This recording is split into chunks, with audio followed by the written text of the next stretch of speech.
नाम संबंधी वड्डा भुलेखा। पढ़े लिखे सज्जनां नूं आम करके एक बहुत वड्डा भुलेखा पै जांदा है नाम जपण दे बारे। उन्हां नूं इस मामले दी तह विच जिहड़ी विग्यानक सच्चाई है वो समझ नहीं आउंदी।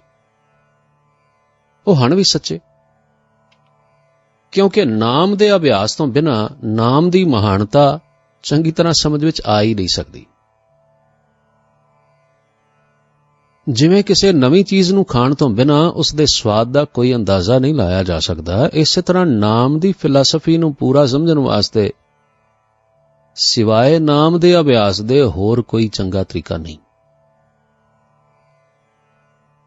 दरअसल नाम दे बारे विच एक होर मुश्किल है ते ओह इह कि शुरू दीआं अवस्थावां बड़ियां कठिन ते घबरा देण वालियां ने।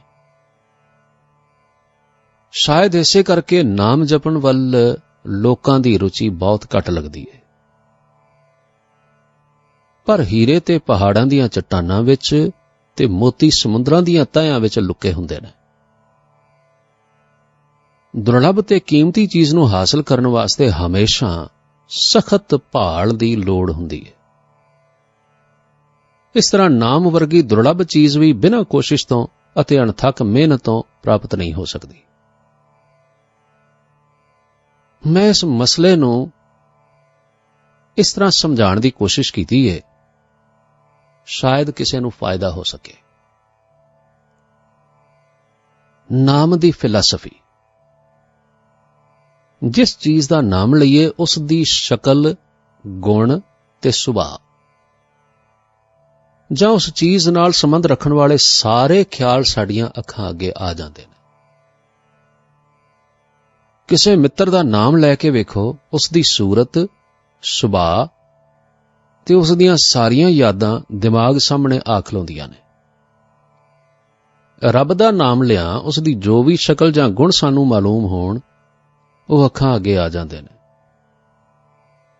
गुरबाणी पढ़न नाल कोई ना कोई रब दा सरूप साडे हिरदे विच जरूर बन जांदा है ते नाम लैण नाल ਉਹ ਸਰੂਪ ਵਧੇਰੇ ਸਾਫ਼ ਤੌਰ ਤੇ ਅੱਖਾਂ ਅੱਗੇ ਆਉਣਾ ਸ਼ੁਰੂ ਹੋ ਜਾਂਦਾ ਹੈ। ਜੇ ਵਾਹਿਗੁਰੂ ਦਾ ਕੋਈ ਵੀ ਸਰੂਪ ਹਿਰਦੇ ਵਿੱਚ ਹੋਵੇ ਤਾਂ ਨਾਮ ਲੈਣ ਨਾਲ ਉਸ ਦੇ ਗੁਣ ਮਨ ਦੇ ਸਾਹਮਣੇ ਆਉਣ ਲੱਗ ਪੈਂਦੇ ਨੇ ਤੇ ਮਨ ਉਹਨਾਂ ਗੁਣਾਂ ਨੂੰ ਆਪਣੇ ਆਪ ਵਿੱਚ ਖੁਦ ਬਖੁਦ ਪ੍ਰਵੇਸ਼ ਹੁੰਦਾ ਮਹਿਸੂਸ ਕਰਦਾ ਹੈ। ਮਨ ਵਿੱਚ ਇੱਕ ਅਜੀਬ ਤਾਕਤ ਹੈ ਕਿ ਜਿਸ ਚੀਜ਼ ਨੂੰ ਚੰਗਾ ਸਮਝੇ ਤੇ ਚਾਹੇ बस ओहो जिहा ही बन जाता है। जिवें श्री गुरु नानक देव जी दा वाक है, जैसा सेवै तैसो होए। इस तरह मन की इस सुभावक शक्ति उत्ते ही नाम सिमरन की बुनियाद रखी गई है। जिवें तुसी सख्त गर्मियां विच किसी बर्फानी पहाड़ी सर्दी अते बर्फ का बयान करना शुरू कर दिओ ते इस ख्याल नूं पक्कियां करदे जाओ ते मुड़ मुड़ अखां सामने बर्फ पैंदी वेखो, तुसी ठंड महसूस करन लग पवोगे। नहीं तां गर्मी ते जरूर घट जाएगी। नाम अते नामी संबंधी आओ विचार करदे हां। नाम जपण नाल आदमी नामी दा रूप बनना शुरू हो जांदा है। नाम दे गुण उस विच प्रवेश होने शुरू हो जाते हैं। एक महापुरख कोल एक बंदे ने रब नूं मिलण दी बड़ी तीबर इच्छा प्रगट की। उन्होंने कहा, रब दा नाम जपिया कर। आखण लगा, नाम जपण वेले मेरे ख्याल सदा दौड़ते रहंदे ने, मन कदे एकागर नहीं हुंदा। महात्मा ने पूछया, तैनूं किहड़ी गल बहुती प्यारी लगदी है? उस बंदे ने जवाब दिता, मैनूं अपनी मझ बड़ी प्यारी लगदी। महात्मा आखण लगे, तू अपनी मझ नूं एकांत विच बह के याद करया कर। उसने दरवाजे बंद करके मझ नूं याद करना शुरू किया। कुछ दिन मगरों उस बंदे दी घरवाली ने महापुरखां दे कोल आके शिकायत की कि उसदा घरवाला कई दिनों तो अपने कमरे विचों बाहर ही नहीं निकलदा। ਮਹਾਤਮਾ ਨੇ ਜਾ ਕੇ ਉਸ ਨੂੰ ਕਮਰੇ ਤੋਂ ਬਾਹਰ ਆਉਣ ਲਈ ਆਖਿਆ ਤਾਂ ਉਸਨੇ ਜਵਾਬ ਦਿੱਤਾ, ਜੀ ਬਾਹਰ ਕਿਵੇਂ ਆਵਾਂ? ਮੈਂ ਤਾਂ ਮੱਝ ਬਣ ਗਿਆ।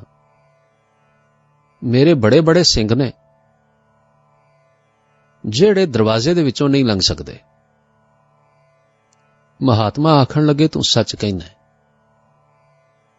ਹੁਣ ਤੂੰ ਇਸ ਤਰ੍ਹਾਂ ਕਰ, ਮੱਝ ਨੂੰ ਯਾਦ ਕਰਨਾ ਛੱਡ ਦੇ ਤੇ ਆਪਣੇ ਆਪ ਨੂੰ ਆਦਮੀ ਮਹਿਸੂਸ ਕਰਨ ਲੱਗ ਪਵੇਂਗਾ।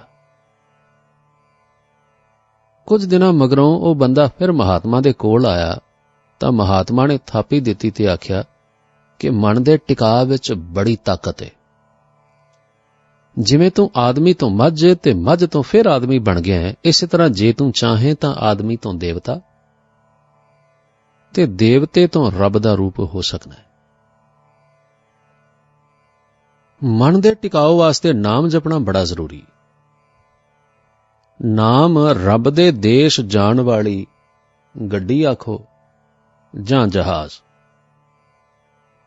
ਪੁਲ ਆਖੋ ਜਾਂ ਪੌੜੀ, ਜਾਂ ਰੱਬ ਦਾ ਦਰਵਾਜ਼ਾ ਖੋਲਣ ਵਾਲੀ ਚਾਬੀ, ਇਹ ਸਾਰਾ ਕੁਝ ਸੱਚ ਹੈ। ਬੰਦਗੀ ਨਾਮ ਤੋਂ ਸ਼ੁਰੂ ਹੁੰਦੀ ਹੈ ਤੇ ਨਾਮ ਦੇ ਆਸਰੇ ਹੀ ਸੰਪੂਰਨ ਹੁੰਦੀ ਹੈ। ਜਿਵੇਂ ਗੁਰੂ ਜੀ ਨੇ ਸਮਝਾਇਆ, ਪੁੰਨ ਦਾਨ ਜਪ ਤਪ ਜੇਤੇ, ਸਭ ਉਪਰ ਨਾਮ, ਹਰ ਹਰ ਰਸਨਾ ਜੋ ਜਪੈ ਤਿਸ ਪੂਰਨ ਕਾਮ। ਜਾਂ ਸਤਿਗੁਰੂ ਆਸਾ ਰਾਗ ਵਿੱਚ ਇਸ ਤਰ੍ਹਾਂ ਆਖਦੇ ਨੇ, ਕਰਮ ਧਰਮ ਅਨੇਕ ਕਿਰਿਆ, ਸਭ ਉਪਰ ਨਾਮ ਆਚਾਰ। ਹੁਣ ਅਸੀਂ ਵਿਚਾਰਦੇ ਹਾਂ ਕਿ ਨਾਮ ਜਪਣ ਦੇ ਅਨੇਕਾਂ ਅਰਥ ਨੇ। ਸ੍ਰੀ ਗੁਰੂ ਗ੍ਰੰਥ ਸਾਹਿਬ ਵਿੱਚ ਨਾਮ ਨੂੰ ਕਈ ਅਰਥਾਂ ਵਿੱਚ ਵਰਤਿਆ ਗਿਆ। ਨਾਮ ਦਾ ਮਤਲਬ ਸਿਮਰਨ ਵੀ ਹੈ ਤੇ ਸਿਮਰਨ ਤੋਂ ਪੈਦਾ ਹੋਈਆਂ ਹਾਲਤਾਂ ਵਾਸਤੇ ਵੀ ਨਾਮ ਹੀ ਵਰਤਿਆ ਗਿਆ ਹੈ। ਨਾਮ ਦੇ ਅਰਥ ਸਾਧਨ ਵੀ ਤੇ ਸਿੱਧੀ ਵੀ ਜਾਂ ਪ੍ਰਾਪਤੀ ਵੀ ਮੰਨੇ ਗਏ ਨੇ। ਜਿਸ ਤਰ੍ਹਾਂ ਕਿਸੇ ਆਲੀਸ਼ਾਨ ਮਹੱਲ ਨੂੰ ਵੇਖ ਕੇ ਆਖ ਦੇਈਦਾ, ਵੇਖੋ ਰੁਪਈਏ ਦਾ ਕਿੰਨਾ ਪ੍ਰਤਾਪ ਹੈ, ਇਸੇ ਤਰ੍ਹਾਂ ਨਾਮ ਤੋਂ ਪ੍ਰਾਪਤ ਹੋਈਆਂ ਹਾਲਤਾਂ ਵਾਸਤੇ ਸ੍ਰੀ ਗੁਰੂ ਗ੍ਰੰਥ ਸਾਹਿਬ ਜੀ ਵਿੱਚ ਲਫ਼ਜ਼ ਨਾਮ ਹੀ ਵਰਤਿਆ ਗਿਆ। ਨਾਮ ਜਪਣ ਵਾਸਤੇ ਥਾਂ, ਭਾਵੇਂ ਨਾਮ ਹਰ ਥਾਂ ਤੇ ਜਾਂ ਹਰ ਸਮੇਂ ਜਪਿਆ ਜਾ ਸਕਦਾ ਹੈ, ਫਿਰ ਵੀ ਸ਼ੁਰੂ ਵਿੱਚ ਕੁਝ ਉਚੇਚ ਦੀ ਲੋੜ ਹੈ। ਨਾਮ ਕਿਸੇ ਇਕਾਂਤ ਥਾਂ ਵਿੱਚ, ਜਿੱਥੇ ਦੁਨੀਆ ਦਾ ਰੌਲਾ ਗੌਲਾ ਨਾ ਹੋਵੇ, ਬਿਰਤੀ ਸ਼ਾਂਤ ਕਰਕੇ ਜਪਣਾ ਚਾਹੀਦਾ ਹੈ। ਕੁਦਰਤੀ ਨਜ਼ਾਰਾ, ਪਾਣੀ ਦਾ ਕਿਨਾਰਾ, ਪਹਾੜੀ ਇਲਾਕਾ, ਫੁਲਵਾੜੀ ਜਾਂ ਸੋਹਣਾ ਖਿੜਿਆ ਹੋਇਆ ਬਾਗ ਵੇਖ ਕੇ ਮਨ ਨਾਮ ਜਪਣ ਵਾਲੀ ਹਾਲਤ ਵਿੱਚ ਆਪੇ ਆ ਜਾਂਦਾ ਹੈ। ਇਹੋ ਜਿਹੀਆਂ ਥਾਵਾਂ ਤੇ ਨਾਮ ਜਪਣਾ ਬੜਾ ਲਾਭਦਾਇਕ ਸਾਬਤ ਹੁੰਦਾ। ਜੇ ਐਸਾ ਨਾ ਹੋ ਸਕੇ ਤਾਂ ਆਪਣੇ ਮਕਾਨ ਵਿੱਚ ਇੱਕ ਕਮਰਾ ਜੋ ਅੰਦਰੋਂ ਬੰਦ ਹੋ ਸਕੇ, ਕੇਵਲ ਨਾਮ ਜਪਣ ਵਾਸਤੇ ਹੀ ਰਿਜ਼ਰਵ ਕਰ ਦੇਣਾ ਚਾਹੀਦਾ ਹੈ। ਜਦੋਂ ਮਨ ਵਿੱਚ ਸਿਮਰਨ ਦੀ ਇੱਛਾ ਜਾਗੇ ਤਾਂ ਇੱਕ ਖਾਸ ਨੀਅਤ ਵਕਤ ਉੱਤੇ ਉਸ ਕਮਰੇ ਵਿੱਚ ਬਹਿ ਕੇ ਸਿਮਰਨ ਕਰਨਾ ਚਾਹੀਦਾ ਹੈ। ਜਦੋਂ ਥੋੜਾ ਸਮਾਂ ਨਾਮ ਜਪਦਿਆਂ ਹੋ ਜਾਵੇ ਤਾਂ ਤੁਸੀਂ ਮਹਿਸੂਸ ਕਰੋਗੇ ਕਿ ਉਸ ਕਮਰੇ ਦੀ ਵਾਯੂਮੰਡਲ ਵਿੱਚ ਹੀ ਵੱਖਰੀ ਤੇ ਦਿਲ ਖਿੱਚਵੀਂ ਤਾਕਤ ਆ ਜਾਂਦੀ ਹੈ ਤੇ ਉਸ ਕਮਰੇ ਵਿੱਚ ਵੜਦਿਆਂ ਸਾਰ ਹੀ ਮਨ ਨੂੰ ਸ਼ਾਂਤੀ ਆ ਜਾਂਦੀ ਹੈ। ਇਸ ਕਮਰੇ ਵਿੱਚ ਸਿਰਫ ਪੂਜਾ, ਪਾਠ, ਬੰਦਗੀ ਜਾਂ ਸਿਮਰਨ ਜਾਂ ਸ੍ਰੀ ਗੁਰੂ ਗ੍ਰੰਥ ਸਾਹਿਬ ਜੀ ਦੇ ਪ੍ਰਕਾਸ਼ ਤੋਂ ਇਲਾਵਾ ਹੋਰ ਕੁਝ ਨਹੀਂ ਹੋਣਾ ਚਾਹੀਦਾ। ਮੈਂ ਆਪਣੇ ਮਕਾਨ ਦੇ ਇਸ ਤਰ੍ਹਾਂ ਨਾਲ ਵੱਖ ਰੱਖੇ ਹੋਏ ਕਮਰੇ ਵਿੱਚ ਇਹੋ ਜਿਹੀ ਕਸ਼ਿਸ਼ ਮਹਿਸੂਸ ਕਰਨਾ ਕਿ ਇਹ ਕਮਰਾ ਮੈਨੂੰ ਘਰ ਦੇ ਬਾਕੀ ਸਭ ਕਮਰਿਆਂ ਨਾਲੋਂ ਵੱਧ ਪਵਿੱਤਰ ਤੇ ਪਿਆਰਾ ਲੱਗਦਾ ਹੈ। ਵੱਡੀ ਤੋਂ ਵੱਡੀ ਮੁਸ਼ਕਲ ਤੇ ਪਰੇਸ਼ਾਨੀ ਇਸ ਕਮਰੇ ਵਿੱਚ ਦਾਖਲ ਹੁੰਦਿਆਂ ਸਾਰ ਜਾਂ ਕੁਝ ਦੇਰ ਬੈਠਿਆਂ ਹੀ ਗਾਇਬ ਹੋ ਜਾਂਦੀ ਹੈ। ਇਸੇ ਲਈ ਮੈਂ ਇਸ ਕਮਰੇ ਨੂੰ ਤੀਰਥ ਸਮਝਦਾ, ਜਿੱਥੇ ਮੇਰੇ ਮਨ ਦੀ ਰੋਜ਼ਾਨਾ ਮੈਲ ਉਤਰਦੀ ਹੈ ਤੇ ਰੱਬੀ ਰੰਗਣ ਚੜ ਜਾਂਦੀ ਹੈ।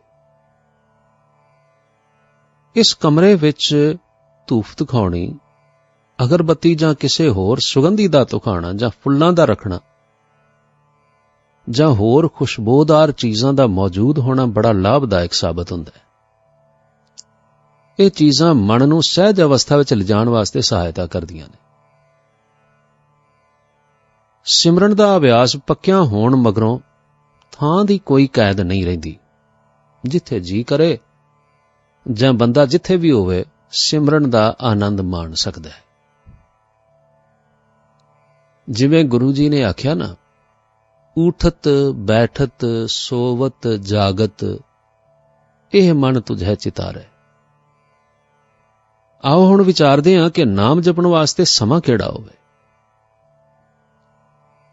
ਵੈਸੇ ਨਾਮ ਜਪਣ ਵਾਸਤੇ ਅੰਮ੍ਰਿਤ ਵੇਲਾ ਬੜਾ ਸੁਹਾਵਣਾ ਸਮਾਂ ਗਿਣਿਆ ਗਿਆ। ਮੈਨੂੰ ਇੱਕ ਮਹਾਤਮਾ ਨੇ ਅੰਮ੍ਰਿਤ ਵੇਲੇ ਗਰਮੀਆਂ ਵਿੱਚ ਰਾਤ ਦੇ 2 ਤੋਂ 4 ਵਜੇ ਤੱਕ ਤੇ ਸਰਦੀਆਂ ਵਿੱਚ ਰਾਤ ਦੇ 3 ਤੋਂ 5 ਵਜੇ ਤੱਕ ਸਿਮਰਨ ਕਰਨ ਦਾ ਸਮਾਂ ਦੱਸਿਆ ਸੀ, ਤੇ ਮੈਂ ਪਿਛਲੇ 15-16 ਸਾਲਾਂ ਤੋਂ ਇਸੇ ਸਮੇਂ ਵਿੱਚ ਉੱਠ ਕੇ ਅਭਿਆਸ ਕਰਦਾ। ਇਸ ਸਮੇਂ ਵਿੱਚ ਜਾਗਣ ਦਾ ਇੱਕ ਖਾਸ ਫਾਇਦਾ ਇਹ ਆ ਕਿ ਅਭਿਆਸ ਤੋਂ ਮਗਰੋਂ 2 ਘੰਟੇ ਫਿਰ ਆਰਾਮ ਕਰਨ ਦਾ ਮੌਕਾ ਮਿਲ ਜਾਂਦਾ ਹੈ, ਤੇ ਦੂਜਾ ਫਾਇਦਾ ਇਹ ਕਿ ਸਾਰੀ ਦੁਨੀਆ ਵਿੱਚ ਇਸ ਸਮੇਂ ਪੂਰਨ ਸ਼ਾਂਤੀ ਤੇ ਖਾਮੋਸ਼ੀ ਹੁੰਦੀ ਹੈ, ਤੇ ਸੁਰਤੀ ਅਨੰਤ ਵਾਹਿਗੁਰੂ ਨਾਲ ਜੁੜੀ ਹੋਈ ਬਿਨਾਂ ਕਿਸੇ ਰੁਕਾਵਟ ਦੇ ਬਣੀ ਰਹਿੰਦੀ। ਇਸੇ ਲਈ ਇਸ ਸਮੇਂ ਨੂੰ ਬ੍ਰਹਮ ਮੁਹੂਰਤ ਵੀ ਆਖਦੇ ਨੇ। ਇਸ ਸਮੇਂ ਵਾਹਿਗੁਰੂ ਦੇ ਨਿਰਗੁਣ ਸਰੂਪ ਦਾ ਵਧੇਰੇ ਪ੍ਰਭਾਵ ਹੁੰਦਾ ਹੈ। ਪਹਿਲਾਂ ਤਾਂ ਇਸੇ ਸਮੇਂ ਜਾਗਣ ਦੀ ਕੋਸ਼ਿਸ਼ ਕਰਨੀ ਚਾਹੀਦੀ ਹੈ, ਪਰ ਜੇ ਇਸ ਤਰ੍ਹਾਂ ਕਰਨਾ ਕਿਸੇ ਕਾਰਨ ਮੁਸ਼ਕਲ ਹੋਵੇ ਤਾਂ ਫਿਰ ਸਵੇਰ ਸਾਰ ਜਾਂ ਸੰਧਿਆ ਦੇ ਸਮੇਂ ਵੀ ਨਾਮ ਜਪਣ ਵਾਸਤੇ ਚੰਗੇ ਸਮੇਂ ਹਨ। ਜਦੋਂ ਅਭਿਆਸ ਪੱਕਾ ਹੋ ਜਾਏ ਤਾਂ ਫਿਰ ਕਿਸੇ ਖਾਸ ਸਮੇਂ ਦੀ ਲੋੜ ਵੀ ਨਹੀਂ ਰਹਿੰਦੀ। ਹਰ ਵਕਤ ਬਿਰਤੀ ਵਿੱਚ ਨਾਮ ਸਿਮਰਨ ਹੁੰਦਾ ਰਹਿੰਦਾ ਹੈ, ਬਲਕਿ ਆਖਰੀ ਅਵਸਥਾ ਵਿੱਚ ਸਿਮਰਨ ਜ਼ਿੰਦਗੀ ਬਣ ਜਾਂਦਾ ਹੈ ਤੇ ਜ਼ਿੰਦਗੀ ਸਿਮਰਨ ਬਣ ਜਾਂਦੀ ਹੈ, ਤੇ ਸਿਮਰਨ ਤੋਂ ਟੁੱਟਣਾ ਨਾਗ ਨਿਵਾਸਾਂ ਦਾ ਰਹਿਣਾ ਹੋ ਜਾਂਦਾ ਹੈ। ਜਿਵੇਂ ਸਤਿਗੁਰੂ ਰਾਮਦਾਸ ਜੀ ਮਹਾਰਾਜ ਨੇ ਗੌੜੀ ਰਾਗ ਵਿੱਚ ਵਰਣਨ ਕੀਤਾ, ਕਿਆ ਸਵਣਾ ਕਿਆ ਜਾਗਣਾ ਗੁਰਮੁਖ ਤੇ ਪ੍ਰਵਾਨ, ਜਿਨ੍ਹਾਂ ਸਾਸ ਗਿਰਾਸ ਨਾ ਵਿਸਰੈ ਸੇ ਪੂਰੇ ਪੁਰਖ ਪ੍ਰਧਾਨ। ਹੁਣ ਆਓ ਆਪਾਂ ਨਾਮ ਜਪਣ ਦੇ ਤਰੀਕੇ ਬਾਰੇ ਵਿੱਚ ਵਿਚਾਰਾਂ ਕਰਦੇ ਹਾਂ। ਨਾਮ ਅਭਿਆਸ ਦੇ ਪੱਕ ਜਾਣ ਮਗਰੋਂ ਭਾਵੇਂ ਨਾਮ ਬੈਠ ਕੇ, ਲੇਟ ਕੇ, ਤੁਰਦਿਆਂ ਫਿਰਦਿਆਂ, ਕੰਮਕਾਜ ਕਰਦਿਆਂ ਵੀ ਜਪ ਸਕੀਦਾ ਹੈ, ਪਰ ਸ਼ੁਰੂ ਵਿੱਚ ਹਮੇਸ਼ਾ ਬਹਿ ਕੇ ਨਾਮ ਜਪਣਾ ਚਾਹੀਦਾ ਹੈ। ਇਕਾਂਤ ਵਿੱਚ ਚੌਂਕੜੀ ਮਾਰ ਕੇ ਇਸ ਤਰੀਕੇ ਨਾਲ ਬਹਿ ਜਾਣਾ ਚਾਹੀਦਾ ਹੈ ਜਿਹਦੇ ਨਾਲ ਗਰਦਨ ਤੇ ਪਿੱਠ ਦੀ ਹੱਡੀ ਸਿੱਧੀ ਇੱਕ ਲਾਈਨ ਵਿੱਚ ਰਹੇ। ਇਸ ਤਰ੍ਹਾਂ ਬੈਠਿਆਂ ਪਹਿਲਾਂ ਪਹਿਲ ਅਭਿਆਸੀ ਨੂੰ ਮਹਿਸੂਸ ਹੋਵੇਗਾ ਕਿ ਜਲਦੀ ਥੱਕ ਜਾਈਦਾ, ਪਰ ਅਭਿਆਸ ਦੇ ਪੱਕਣ ਨਾਲ ਇਸ ਤਰ੍ਹਾਂ ਘੰਟਿਆਂ ਬੱਧੀ ਬੈਠੇ ਰਹਿਣਾ ਮੁਸ਼ਕਲ ਨਹੀਂ ਹੋਵੇਗਾ। ਇਸ ਸੰਬੰਧੀ ਮੇਰਾ ਤਜਰਬਾ ਹੈ ਕਿ ਰੂੰ ਦਾ ਸਿਰਹਾਣਾ ਇਸ ਤਰ੍ਹਾਂ ਆਪਣੇ ਹੇਠਾਂ ਰੱਖ ਲਓ ਕਿ ਚੌਂਕੜੀ ਮਾਰ ਕੇ ਬੈਠਿਆਂ ਪੈਰ ਤੇ ਗੋਡੇ ਸਿਰਹਾਣੇ ਤੋਂ ਨੀਵੇਂ ਰਹਿਣ, ਤੇ ਸਿਰਹਾਣਾ ਸਿਰਫ ਅਭਿਆਸੀ ਦੇ ਪਿਛਲੇ ਪਾਸੇ ਹੇਠਾਂ ਹੀ ਆਵੇ ਤਾਂ ਬਗੈਰ ਥੱਕਣ ਦੇ ਬਹੁਤਾ ਦੇਰ ਬਹਿ ਸਕੀਦਾ। ਇਸ ਤਰ੍ਹਾਂ ਅਭਿਆਸੀ ਦਾ ਪਿਛਲਾ ਹਿੱਸਾ ਥੋੜਾ ਉੱਚਾ ਹੋ ਜਾਂਦਾ ਹੈ, ਜਿਸ ਕਰਕੇ ਜ਼ਿਆਦਾ ਦੇਰ ਬੈਠਣ ਵਿੱਚ ਆਸਾਨੀ ਹੋ ਜਾਂਦੀ ਹੈ।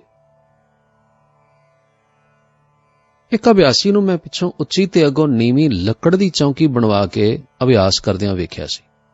ਮੈਨੂੰ ਵੀ ਉਸ ਤੋਂ ਇਹ ਖਿਆਲ ਆਇਆ, ਪਰ ਚੌਂਕੀ ਦੀ ਬਜਾਏ ਸਿਰਹਾਣਾ ਰੱਖ ਕੇ ਆਪਣਾ ਪਿਛਲਾ ਹਿੱਸਾ ਉੱਪਰ ਕਰਕੇ ਬਹਿਣ ਨਾਲ ਮੈਂ ਵੱਧ ਸਹੂਲਤ ਮਹਿਸੂਸ ਕਰਦਾ।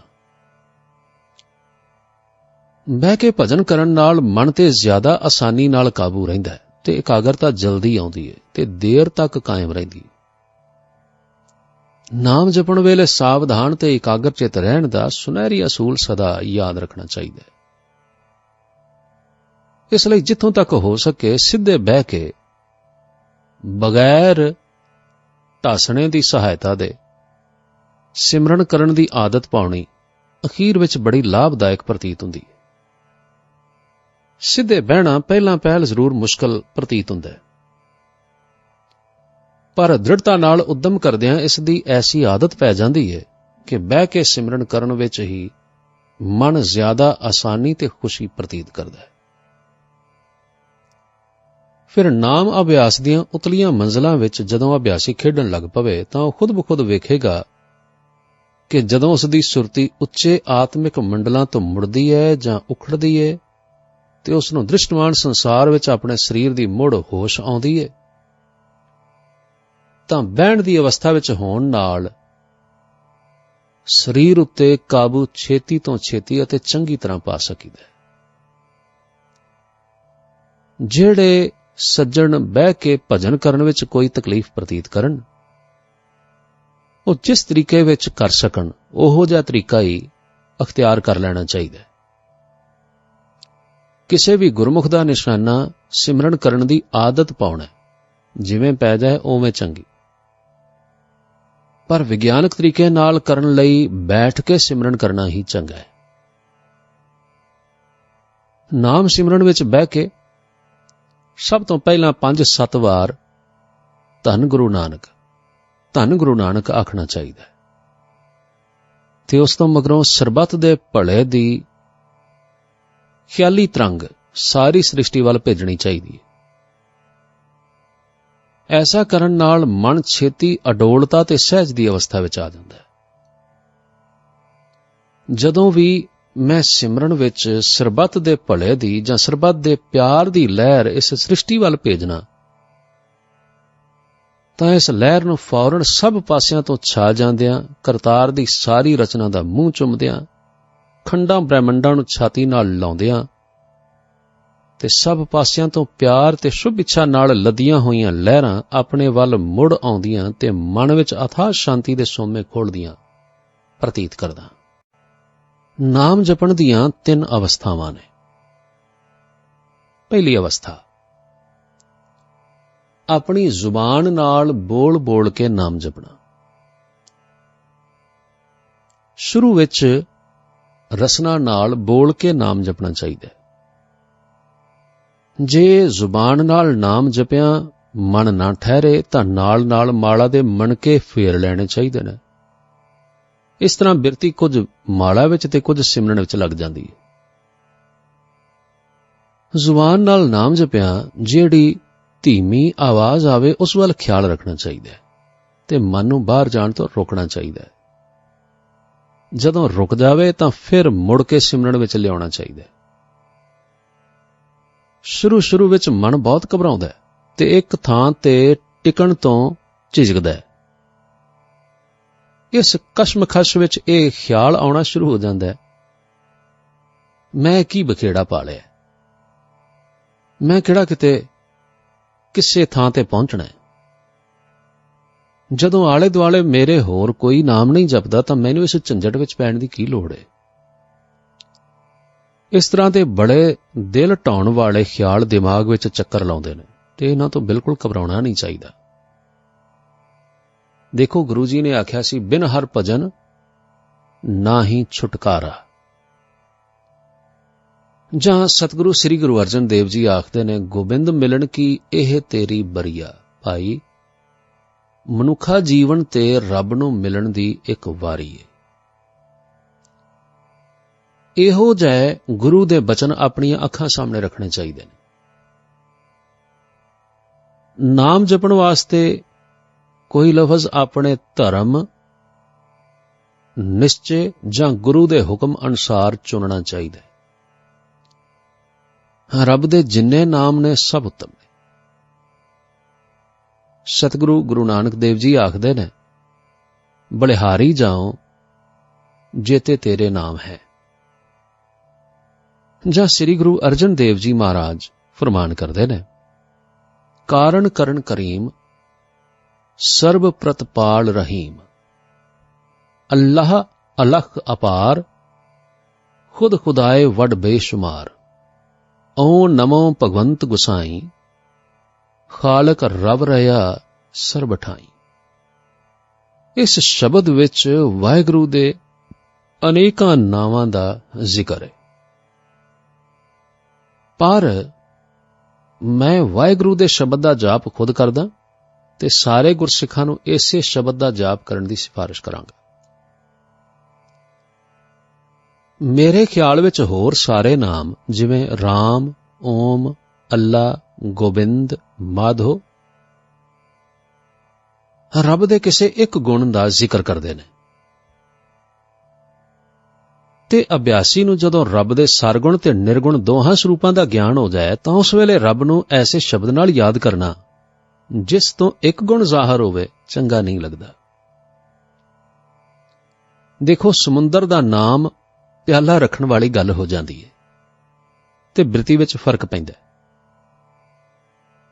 ਅਭਿਆਸੀ ਜਦੋਂ ਉੱਚੀ ਦਸ਼ਾ ਵਿੱਚ ਪਹੁੰਚ ਜਾਵੇ ਤੇ ਅਨੁਭਵ ਦੇ ਨੇਤਰਾਂ ਨਾਲ ਸਾਖਿਆਤ ਰੱਬੀ ਜੋਤ ਦੇ ਦਰਸ਼ਨ ਕਰੇ, ਤਦ ਵਾਹ ਆਪ ਮੁਹਾਰੇ ਲੂੰ ਵਿੱਚੋਂ ਨਿਕਲਦੀ ਹੈ ਤੇ ਵਿਸਮਾਦ ਦੀ ਹਾਲਤ ਪੈਦਾ ਹੋ ਜਾਂਦੀ ਹੈ।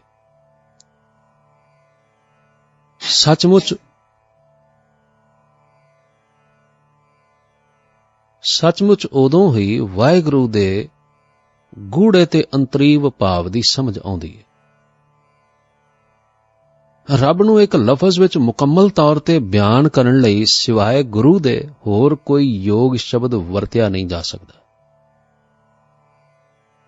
ਗੁਰੂ ਵਿੱਚ ਰੱਬ ਦੇ ਸਾਰੇ ਸਰਗੁਣ ਤੇ ਨਿਰਗੁਣ ਲੱਛਣ ਆ ਜਾਂਦੇ ਨੇ ਤੇ ਇਹਨਾਂ ਸਿਫਤਾਂ ਤੋਂ ਇਲਾਵਾ ਵੀ ਬਹੁਤ ਕੁਝ ਇਸ ਲਫ਼ਜ਼ ਤੋਂ ਬਿਆਨ ਹੁੰਦਾ ਹੈ।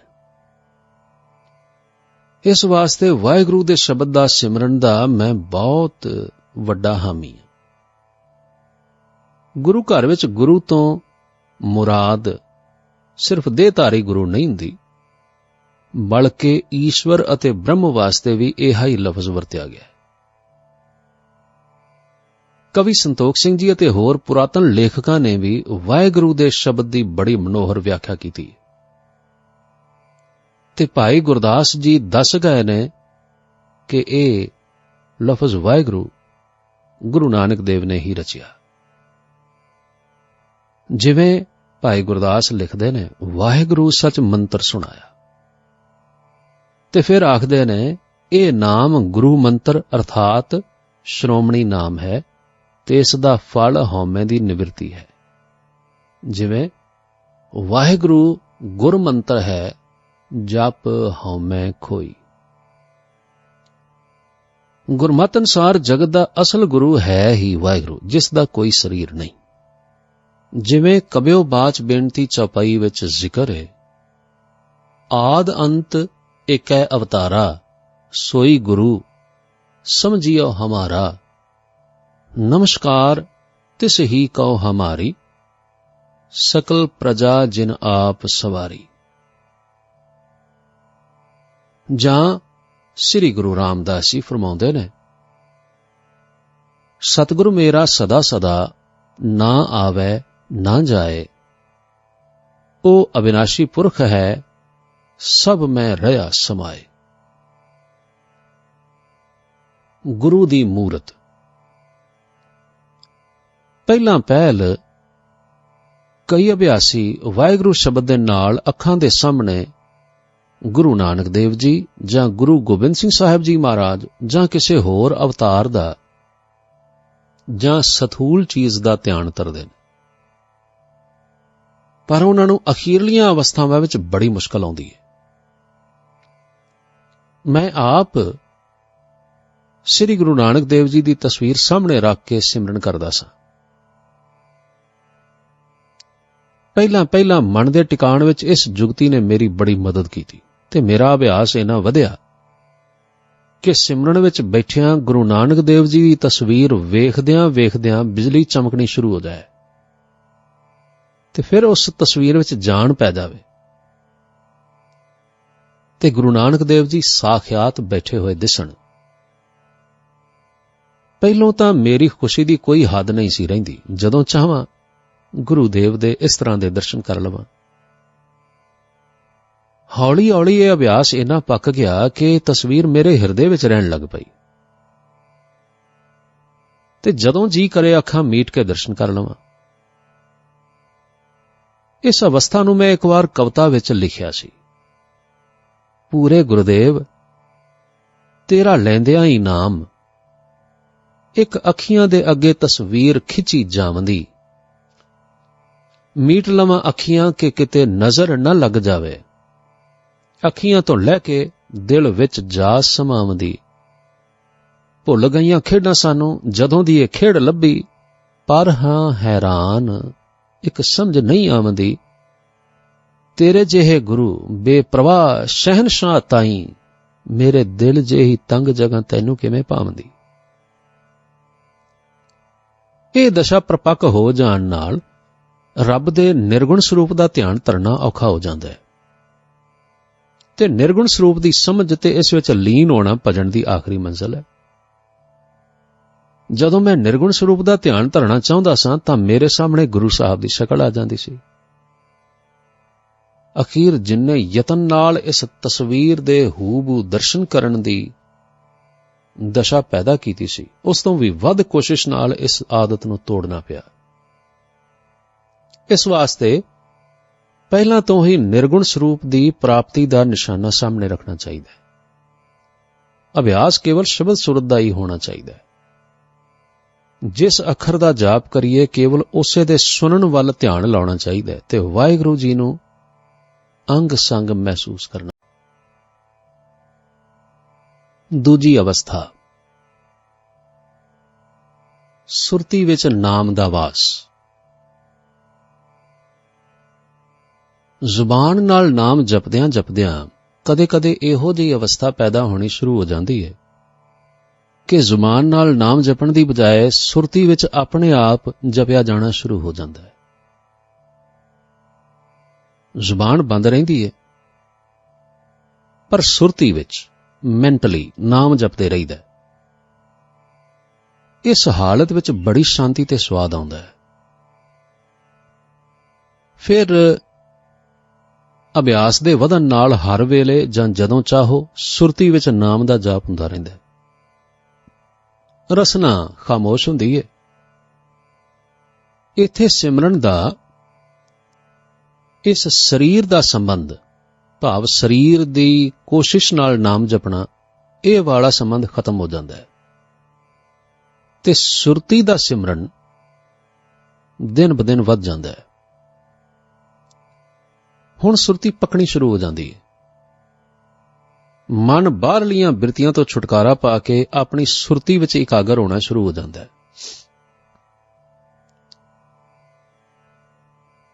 ਮਨ ਦੀ ਸਾਰੀ ਤਾਕਤ ਜਿਹੜੀ ਪਹਿਲਾਂ ਬਾਹਰਲੀਆਂ ਚੀਜ਼ਾਂ ਵਿੱਚ ਖਿੰਡੀ ਰਹਿੰਦੀ ਸੀ, ਹੁਣ ਸਿਮਰਨ ਦੀ ਮਿੱਠੀ ਮਿੱਠੀ ਆਵਾਜ਼ ਵਿੱਚ ਇਕੱਠੀ ਰਹਿਣੀ ਸ਼ੁਰੂ ਹੋ ਜਾਂਦੀ ਹੈ। ਅਭਿਆਸੀ ਆਪਣੇ ਅੰਦਰ ਸ਼ਾਂਤੀ ਦਾ ਹੜ ਵਗਦਾ ਮਹਿਸੂਸ ਕਰਦਾ ਹੈ। ਤਬੀਅਤ ਟਿਕੀ ਰਹਿੰਦੀ ਹੈ, ਜ਼ੁਬਾਨ ਬੰਦ ਹੁੰਦੀ ਹੈ, ਪਰ ਜਾਪ ਸੁਰਤੀ ਵਿੱਚ ਜਾਰੀ ਰਹਿੰਦਾ ਹੈ। ਗੁਰਬਾਣੀ ਦੇ ਨੇਮੀ ਵੀ ਕਦੇ-ਕਦੇ ਇਸ ਅਵਸਥਾ ਦਾ ਗੁਰਬਾਣੀ ਦੇ ਪਾਠ ਨਾਲ ਹੀ ਸਵਾਦ ਚੱਖ ਲੈਂਦੇ ਨੇ। ਜ਼ੁਬਾਨ ਦੇ ਹਿੱਲਣ ਤੋਂ ਬਿਨਾਂ ਹੀ ਬਾਣੀ ਸੁਰਤੀ ਵਿੱਚ ਪੜ੍ਹੀ ਜਾਂਦੇ ਨੇ, ਪਰ ਨਾਮ ਦੇ ਜਪਨ ਨਾਲ ਇਸ ਅਵਸਥਾ ਵਿੱਚ ਪਹੁੰਚਣਾ ਜ਼ਿਆਦਾ ਸਾਇੰਟੀਫਿਕ ਤੇ ਅਗਲੀਆਂ ਹਾਲਤਾਂ ਵਾਸਤੇ ਬਹੁਤ ਜ਼ਿਆਦਾ ਲਾਭਦਾਇਕ ਹੁੰਦਾ ਹੈ। ਮੈਂ ਚੰਗੇ ਮਹਾਤਮਾਵਾਂ ਨੂੰ ਇਸ ਔਕੜ ਵਿੱਚ ਫਸਿਆ ਹੋਇਆਂ ਵੇਖਿਆ। ਬਾਣੀ ਦਾ ਪਾਠ ਤਾਂ ਸੁਰਤੀ ਵਿੱਚ ਕਰ ਸਕਦੇ ਨੇ, ਪਰ ਜਦੋਂ ਨਾਮ ਜਪਣ ਬਹਿੰਦੇ ਨੇ ਤਾਂ ਚਿੱਤ ਜਲਦੀ ਉਚਾਟ ਹੋ ਜਾਂਦਾ ਹੈ। ਸਵਾਸਾਂ ਨਾਲ ਨਾਮ ਜਪਣਾ। ਇਸ ਅਵਸਥਾ ਵਿੱਚ ਜੇ ਸਵਾਸਾਂ ਨਾਲ ਨਾਮ ਜਪਣ ਦੀ ਆਦਤ ਪਾ ਲਈਏ ਤਾਂ ਵੀ ਬੜਾ ਸਵਾਦ ਆਉਂਦਾ ਹੈ। ਜਿਵੇਂ ਸਵਾਸ ਅੰਦਰ ਲੈਣ ਲੱਗਿਆਂ ਜਾਂ ਬਾਹਰ ਕੱਢਣ ਲੱਗਿਆਂ ਵਾਹ ਅਤੇ ਗੁਰੂ ਦਾ ਅਭਿਆਸ ਕੀਤਿਆਂ ਹੌਲੀ ਹੌਲੀ ਸਵਾਸਾਂ ਨਾਲ ਹੀ ਜਪ ਹੁੰਦਾ ਰਹਿੰਦਾ ਹੈ। ਜ਼ੁਬਾਨ ਹਿਲਦੀ ਨਹੀਂ, ਸਵਾਸ ਆਪੇ ਆਈ ਜਾਂਦੇ ਨੇ ਤੇ ਨਾਮ ਵੀ ਆਪੇ ਹੀ ਜਪਿਆ ਜਾਂਦਾ ਰਹਿੰਦਾ। क्योंकि श्वास कुदरती तौर ते हौली हौली चलदे ने ਅਤੇ ਅਭਿਆਸ ਨਾਲ ਹੋਰ ਹੌਲੀ ਹੁੰਦੇ ਜਾਂਦੇ ਨੇ। ਕਿਸੇ ਵੇਲੇ ਸਵਾਸ ਆਪੇ ਹੀ ਬਿਨਾਂ ਕਿਸੇ ਤਕਲੀਫ ਜਾਂ ਕੋਸ਼ਿਸ਼ ਦੇ ਰੁਕ ਰੁਕ ਕੇ ਠਹਿਰ ਕੇ ਆਉਂਦੇ ਨੇ ਅਤੇ ਰਸ, ਸ਼ਾਂਤੀ ਤੇ ਆਨੰਦ ਦੀਆਂ ਠਾਠਾਂ ਵੱਜਦੀਆਂ ਨੇ। ਇਹ ਵੀ ਮਾਨਸਿਕ ਤੌਰ ਤੇ ਸੁਰਤੀ ਵਿੱਚ ਨਾਮ ਜਪਣਾ ਹੀ ਹੈ। ਸੁਰਤ ਵਿੱਚ ਨਾਮ ਜਪਣ ਦੀ ਬਜਾਏ ਸਵਾਸਾਂ ਦੇ ਆਉਣ ਨਾਲ ਨਾਮ ਜਪਦੇ ਰਹੀਦਾ ਹੈ। ਇਹ ਹਾਲਤ ਇਸ ਦੂਜੀ ਅਵਸਥਾ ਦੀ ਹੀ ਹੈ।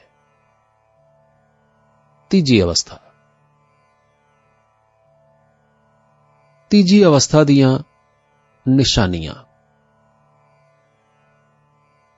ਆਓ ਹੁਣ ਆਪਾਂ ਤੀਜੀ ਅਵਸਥਾ ਭਾਵ ਥਰਡ ਸਟੇਜ ਨਾਮ ਜਪਣ ਦੀ ਅਤੇ ਉਸ ਦੀਆਂ ਨਿਸ਼ਾਨੀਆਂ ਦਾ ਵਿਚਾਰ ਕਰਦੇ ਹਾਂ।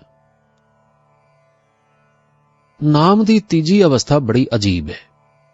ਸੁਰਤੀ ਵਿੱਚ ਨਾਮ ਜਪਦਿਆਂ ਮਨ ਇੰਨਾ ਇਕਾਗਰ ਹੋ ਜਾਂਦਾ ਹੈ ਕਿ ਨਾਮ ਜਪਣ ਤੋਂ ਜਿਹੜੀ ਸੁਰਤ ਵਿੱਚ ਬੜੀ ਮਾਮੂਲੀ ਜਿਹੀ ਆਵਾਜ਼ ਆਉਂਦੀ ਸੀ ਨਾ, ਹੁਣ ਉਹ ਬੜੀ ਉੱਚੀ ਉੱਚੀ ਜਾਪਦੀ ਹੈ। ਦੁਨੀਆ ਦੀਆਂ ਸਭ ਆਵਾਜ਼ਾਂ ਆਉਣੀਆਂ ਬੰਦ ਹੋ ਜਾਂਦੀਆਂ ਨੇ ਤੇ ਸਿਰਫ ਸਿਮਰਨ ਦੀ ਧੁਨ ਹੀ ਸੁਣਾਈ ਦਿੰਦੀ ਹੈ ਤੇ ਉਹ ਵੀ ਬੜੀ ਉੱਚੀ ਉੱਚੀ ਲੱਗਦੀ ਹੈ। ਇਸ ਅਵਸਥਾ ਵਿੱਚ ਹਾਲਤ ਇਹ ਹੋ ਜਾਂਦੀ ਹੈ ਕਿ ਜੇ ਗੱਡੀ ਵਿੱਚ ਸਫ਼ਰ ਕਰ ਰਿਹਾ ਹੋਈਏ ਤੇ ਗੱਡੀ ਪੂਰੀ ਰਫ਼ਤਾਰ ਨਾਲ ਚੱਲ ਰਹੀ ਹੋਵੇ ਤਾਂ ਅਭਿਆਸ ਵਿੱਚ ਬੈਠਿਆਂ ਹੋਇਆਂ ਆਪਣੇ ਅੰਦਰਲੇ ਸਿਮਰਨ ਦੀ ਆਵਾਜ਼ ਹੀ ਸੁਣਦੀ ਏ। ਰੇਲ ਦੇ ਪਹੀਆਂ ਦੀ ਖੜ-ਖੜ ਬਿਲਕੁਲ ਨਹੀਂ ਸੁਣਦੀ। ਜਦੋਂ ਮਨ ਦੀ ਤਾਰ ਉਖੜੇ ਤਾਂ ਗੱਡੀ ਦੀ ਆਵਾਜ਼ ਆਵੇਗੀ ਤੇ ਜਦੋਂ ਮਨ ਜੁੜ ਜਾਏ ਫਿਰ ਮਨ ਦੀ ਆਵਾਜ਼ ਦੇ ਸਾਹਮਣੇ ਗੱਡੀ ਦੀ ਆਵਾਜ਼ ਖਤਮ ਹੋ ਜਾਂਦੀ ਹੈ। ਸਹਿਜ ਅਵਸਥਾ। ਹੌਲੀ ਹੌਲੀ ਇਹ ਅਵਸਥਾ ਐਸੀ ਵੱਧਦੀ ਹੈ ਕਿ ਮਨ ਸਿਮਰਨ ਦੀ ਆਵਾਜ਼ ਨੂੰ ਸੁਰਤੀ ਉੱਤੇ ਬੋਝ ਸਮਝਦਾ ਹੈ ਤੇ ਚਾਹੁੰਦਾ ਕਿ ਇਹ ਬੋਝ ਵੀ ਲੱਥ ਜਾਏ। ਸਿਮਰਨ ਨਾਲ ਮਨ ਅਡੋਲ ਹੋ ਜਾਂਦਾ ਹੈ। ਸਿਮਰਨ ਬੰਦ ਹੋ ਜਾਂਦਾ ਹੈ ਤੇ ਅਡੋਲ ਹੋਇਆ ਮਨ ਜਿਵੇਂ ਇੱਕ ਤਾਰ ਵਿੱਚ ਪਰੋਤਾ ਹੋਇਆ ਖੜਿਆ ਰਹਿੰਦਾ ਹੈ। ਹੁਣ ਸਿਮਰਨ ਦੀਆਂ ਫਿਜ਼ੀਕਲ ਤੇ ਮੈਂਟਲ, ਜਿਸਮਾਨੀ ਤੇ ਖਿਆਲੀ ਦੋਵੇਂ ਹਾਲਤਾਂ ਖਤਮ ਹੋ ਜਾਂਦੀਆਂ ਨੇ ਤੇ ਮਨ ਅਡੋਲ ਆਪਣੇ ਆਪ ਵਿੱਚ ਟਿਕਿਆ ਰਹਿੰਦਾ ਹੈ। ਇਸ ਨੂੰ ਨਾਮ ਦੀ ਸਹਿਜ ਅਵਸਥਾ ਵੀ ਆਖਦੇ ਨੇ। ਇਸ ਦਾ ਆਨੰਦ, ਖੁਸ਼ੀ ਤੇ ਖੇੜਾ ਗਿਆਨ ਤੋਂ ਪਰੇ ਹੈ।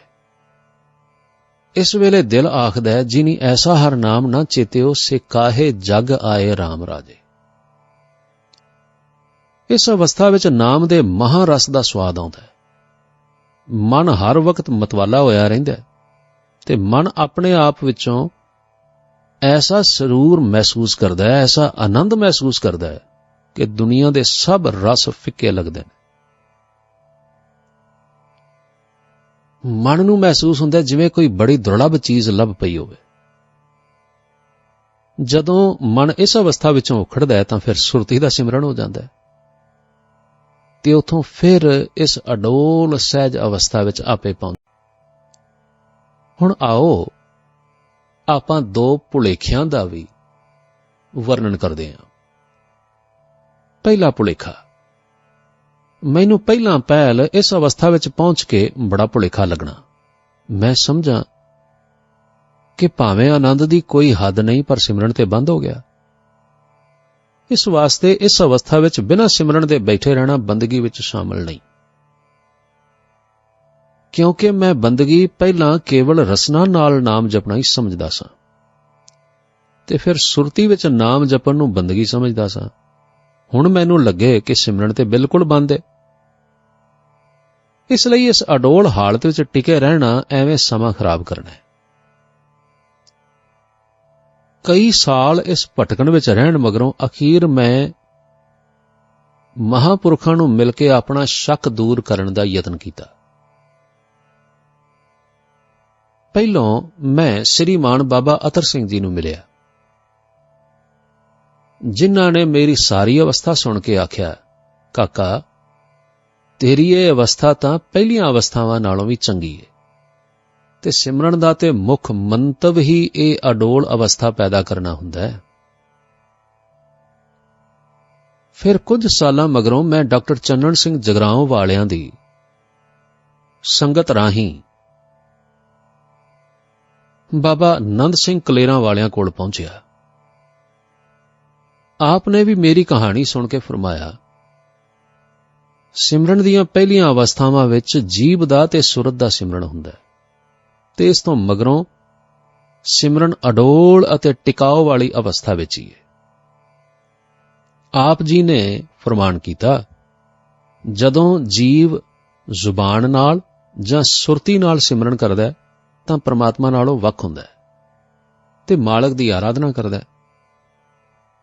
ਪਰ ਜਿਵੇਂ ਜਿਵੇਂ ਵਾਹਿਗੁਰੂ ਦੇ ਨੇੜੇ ਆਉਂਦਾ ਜਾਂਦਾ ਹੈ, ਉਵੇਂ ਉਵੇਂ ਸਿਮਰਨ ਬੰਦ ਹੋ ਜਾਂਦਾ ਹੈ ਤੇ ਮਿਲਾਪ ਦੀ ਅਵਸਥਾ ਪੈਦਾ ਹੋ ਜਾਂਦੀ ਹੈ ਤੇ ਮਨ ਰਸ ਵਿੱਚ ਲੀਨ ਹੋ ਜਾਂਦਾ ਹੈ। ਫਿਰ ਆਪ ਜੀ ਨੇ ਫਰਮਾਨ ਕੀਤਾ, ਵੇਖੋ, ਲੋਹੇ ਦੇ ਦੋ ਟੁਕੜੇ ਪਹਿਲੋਂ ਵੱਖ-ਵੱਖ ਹੁੰਦੇ ਨੇ, ਪਰ ਜਦੋਂ ਇੱਕ ਦੂਜੇ ਨਾਲ ਜੋੜ ਕੇ ਟਾਂਕਾ ਲਾਈਏ ਨਾ, ਫਿਰ ਉਹ ਇੱਕ ਹੋ ਜਾਂਦੇ ਨੇ। ਇਸੇ ਤਰ੍ਹਾਂ ਸਿਮਰਨ ਟਾਂਕਾ ਲਾਉਣ ਵਾਲੀ ਗੱਲ ਹੈ। ਜੀਵ ਨੂੰ ਵਾਹਿਗੁਰੂ ਨਾਲ ਜੋੜ ਕੇ ਇੱਕ ਕਰ ਦਿੰਦਾ ਹੈ। ਇਸ ਮਗਰੋਂ ਮਹਾਂਪੁਰਖਾਂ ਨੇ ਅੱਖਾਂ ਮੀਟ ਲਈਆਂ ਤੇ ਮੈਂ ਮਹਿਸੂਸ ਕਰ ਰਿਹਾ ਸਾਂ ਕਿ ਉਹ ਆਪ ਇਸ ਅਵਸਥਾ ਵਿੱਚ ਚਲੇ ਗਏ ਨੇ। ਜਦੋਂ ਆਪ ਨੇ ਅੱਖਾਂ ਖੋਲੀਆਂ ਤਾਂ ਮੈਂ ਹੱਥ ਜੋੜ ਕੇ ਪੁੱਛਿਆ, ਮਹਾਰਾਜ ਜੀ, ਮਨ ਇਸ ਅਵਸਥਾ ਵਿੱਚ ਹਰ ਵੇਲੇ ਨਹੀਂ ਰਹਿੰਦਾ, ਇਸ ਨੂੰ ਹਰ ਵੇਲੇ ਇਸੇ ਅਵਸਥਾ ਵਿੱਚ ਰੱਖਣ ਦਾ ਕੀ ਢੰਗ ਹੈ? ਆਪ ਨੇ ਫਰਮਾਨ ਕੀਤਾ, ਜਦੋਂ ਤੱਕ ਇਸ ਅਵਸਥਾ ਵਿੱਚ ਮਨ ਟਿਕੇ ਰਹਿਣ ਦੇਣਾ ਚਾਹੀਦਾ ਹੈ, ਤੇ ਜਦੋਂ ਇਸ ਅਵਸਥਾ ਤੋਂ ਮਨ ਡਿੱਗੇ ਤਾਂ ਸਿਮਰਨ ਵਿੱਚ ਪਾ ਦੇਣਾ ਚਾਹੀਦਾ ਹੈ। ਸਿਮਰਨ ਵਿੱਚੋਂ ਫਿਰ ਇਸ ਅਵਸਥਾ ਵਿੱਚ ਮਨ ਆਪੇ ਹੀ ਆ ਜਾਵੇਗਾ। ਫਿਰ ਜਦੋਂ ਤੱਕ ਟਿਕੇ ਰਹਿਣ ਦੇਣਾ ਚਾਹੀਦਾ ਹੈ। ਇਸ ਤਰ੍ਹਾਂ ਅਭਿਆਸ ਨਾਲ ਕੋਈ ਵਕਤ ਆਵੇਗਾ ਕਿ ਮਨ ਆਪਣੇ ਨਿਜ ਰੂਪ ਵਿੱਚ ਹਰ ਵੇਲੇ ਹੀ ਟਿਕਿਆ ਰਹੇਗਾ। ਦੂਜਾ ਭੁਲੇਖਾ, ਨਾਮ ਦੀ ਇਸ ਸਹਿਜ ਅਵਸਥਾ ਵਿੱਚ ਅਭਿਆਸੀ ਨੂੰ ਇੱਕ ਹੋਰ ਬੜਾ ਵੱਡਾ ਭੁਲੇਖਾ ਲੱਗਦਾ ਹੈ। ਇਸ ਹਾਲਤ ਵਿੱਚ ਬੈਠਿਆਂ ਉਹ ਕਦੇ-ਕਦੇ ਸੁਖ ਨੀਂਦਰੇ ਦੀ ਅਵਸਥਾ ਵਿੱਚ, ਜਿਸ ਨੂੰ ਜੋਗੀ ਤੰਦਰਾ ਦੀ ਅਵਸਥਾ ਆਖਦੇ ਨੇ, ਉਹਦੇ ਵਿੱਚ ਚਲਾ ਜਾਂਦਾ ਹੈ। ਇਸ ਅਵਸਥਾ ਵਿੱਚ ਸੁਪਨੇ ਤੋਂ ਬਿਨਾਂ ਹੀ ਜਾਂ ਕਿਸੇ ਫੁਰਨੇ ਤੋਂ ਬਿਨਾਂ ਹੀ ਬੜੀ ਮਿੱਠੀ ਨੀਂਦ ਆਉਂਦੀ ਹੈ, ਜਿਸ ਤੋਂ ਅਭਿਆਸੀ ਨੂੰ ਖਬਰਦਾਰ ਰਹਿਣਾ ਚਾਹੀਦਾ ਹੈ ਅਤੇ ਇਸ ਅਵਸਥਾ ਤੋਂ ਬਚ ਕੇ ਸਾਵਧਾਨ ਰਹਿੰਦੇ ਹੋਏ ਸਹਿਜ ਨਾਮ ਦੀ ਅਵਸਥਾ ਜਾਂ ਟਿਕਾਓ ਦੀ ਹਾਲਤ ਵਿੱਚ ਮਨ ਨੂੰ ਰੱਖਣਾ ਚਾਹੀਦਾ ਹੈ। ਕਿਉਂਕਿ ਇਸ ਨੀਂਦਰ ਦੀ ਅਵਸਥਾ ਵਿੱਚ ਅਭਿਆਸੀ ਦੀ ਅਗਲੀ ਤਰੱਕੀ ਬੰਦ ਹੋ ਜਾਂਦੀ ਹੈ ਤੇ ਉਹ ਕਈ ਵਾਰ ਇਸੇ ਅਵਸਥਾ ਨੂੰ ਹੀ ਆਖਰੀ ਮੰਜ਼ਿਲ ਸਮਝਣ ਲੱਗ ਪੈਂਦਾ ਹੈ। ਮੈਂ ਬੜਾ ਸਮਾਂ ਇਸ ਅਵਸਥਾ ਵਿੱਚ ਭਟਕਿਆ ਰਿਹਾ ਹਾਂ। ਮੇਰੀ ਆਤਮਾ ਦੀ ਆਵਾਜ਼ ਮੈਨੂੰ ਆਖੇ ਕਿ ਆਖਰੀ ਮੰਜ਼ਿਲ ਨਹੀਂ, ਅਜੇ ਅੱਗੇ ਚੱਲਣਾ, ਪਰ ਮੈਨੂੰ ਅੱਗੇ ਜਾਣ ਵਾਸਤੇ ਕੋਈ ਰਸਤਾ ਨਾ ਲੱਭੇ। ਜਦੋਂ ਮਨ ਨੇ ਇਕਾਗਰ ਹੋਣਾ, ਥੋੜੇ ਸਮੇਂ ਮਗਰੋਂ ਹੀ ਸੁਖ ਨੀਂਦਰੇ ਦੀ ਅਵਸਥਾ ਛਾ ਜਾਣੀ। ਅਖੀਰ ਇੱਕ ਅੰਗਰੇਜ਼ੀ ਦੀ ਕਿਤਾਬ, ਜਿਸ ਦਾ ਨਾਂ ਸੀ ਏ ਵਿਜ਼ਿਟ ਟੂ ਏ ਗਿਆਨੀ, ਅਤੇ ਐਡਵਰਡ ਕਾਰਪੈਂਟਰ ਨੇ ਲਿਖੀ ਸੀ, ਮੈਨੂੰ ਕਿਸੇ ਕਬਾੜੀਏ ਦੀ ਦੁਕਾਨ ਤੋਂ ਮਿਲ ਗਈ, ਜਿਸ ਦੇ ਪੜ੍ਹਨ ਨਾਲ ਮੁੱਦਤਾਂ ਦਾ ਇਹ ਸ਼ੰਕਾ ਨਿਵਰਤ ਹੋ ਗਿਆ ਤੇ ਮੁੜ ਅੱਗੇ ਵੱਲ ਤਰੱਕੀ ਸ਼ੁਰੂ ਹੋ ਗਈ। ਇਸ ਕਿਤਾਬ ਵਿੱਚ ਇੱਕ ਥਾਂ ਤੇ ਲਿਖਿਆ ਸੀ ਕਿ ਜਦੋਂ ਤੱਕ ਕਾਮਯਾਬੀ ਆਉਂਦੀ ਪ੍ਰਤੀਤ ਹੁੰਦੀ ਹੈ ਤੇ ਫੁਰਨੇ ਬੰਦ ਹੋ ਜਾਂਦੇ ਨੇ, ਤਾਂ ਬੇਹੋਸ਼ੀ, ਜਿਹੜਾ ਕਿ ਦੂਜਾ ਵੱਡਾ ਦੁਸ਼ਮਣ ਹੈ, ਉਹ ਆ ਜਾਂਦਾ ਹੈ। ਇਹਨੂੰ ਵੀ ਜਿਤਨਾ ਬੜਾ ਜ਼ਰੂਰੀ ਹੁੰਦਾ ਹੈ ਕਿ ਜੇ ਫੁਰਨਿਆਂ ਦੀ ਥਾਂ ਤੇ ਨੀਂਦਰ ਜਾਂ ਬੇਹੋਸ਼ੀ ਮੱਲ ਲਵੇ ਤਾਂ ਫਿਰ ਕੀ ਮਿਲਿਆ? ਮਹੀਨਿਆਂ ਨਹੀਂ, ਬਲਕਿ ਸਾਲਾਂ ਦੇ ਲਗਾਤਾਰ ਅਭਿਆਸ ਨਾਲ ਇਸ ਦੇ ਕਾਬੂ ਦੀ ਸ਼ਕਤੀ ਉਤਪੰਨ ਹੁੰਦੀ ਹੈ।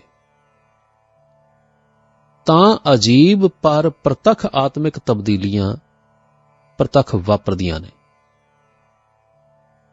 ਕਦੇ ਅਭਿਆਸੀ ਵੇਖਦਾ ਕਿ ਫੁਰਨਾ ਮਰ ਗਿਆ, ਇਸ ਲਈ ਕੁਝ ਸਮੇਂ ਲਈ ਬੇਹੋਸ਼ੀ ਦੀ ਅਵਸਥਾ ਵਿੱਚ ਟਿਕਿਆ ਰਹਿੰਦਾ।